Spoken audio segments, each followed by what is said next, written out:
Okay, so today we start getting to the sharp end, no pun intended, of book 2 on page 8, because this is where they start moving hand positions. So book 1, very comfortable, all in that 1 finger, 5 finger position, all on C.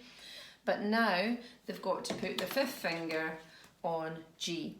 So they should be using the lines and spaces, all cows eat grass, to work out that that first note's a G. And obviously whoever their tutor is will tell them it's a G.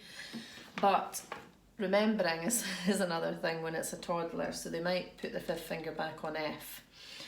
So you have to make sure the 5th finger is on G. Don't mark the keys, don't label the keys, they just count down C, B, A, G. Put the 5th finger. So that means the thumb is going to be on D. So that's the new position. Added to that, the right hand is playing the same notes, because this piece is all about telling you there's 2 different hands that can play D, and there's 2 different hands that can play B. Just like you've got a capital B and a small b, a capital D and a small d, you can play them with 2 different hands, and they're written in 2 different ways, so that when you're reading the music, you know if you see this D, that it is definitely played by the left hand, and if you see this D, it's definitely being played by the right hand, but it's the same note on the piano, okay? It's just so that you know that one is left, that one is right. So that's where it's quite a lengthy explanation with a tot.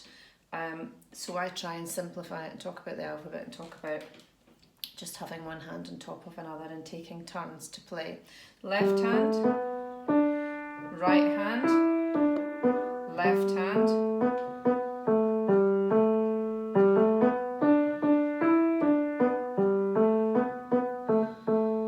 so you might recognise as that, oh Susanna, don't you cry for me, but obviously they're playing it quite slow, so it might not sound like that to start with, but eventually coffee, tea, tea, tea, tea, tea, tea, tea, tea, tea, tea, tea, tea, 1, 2, 3.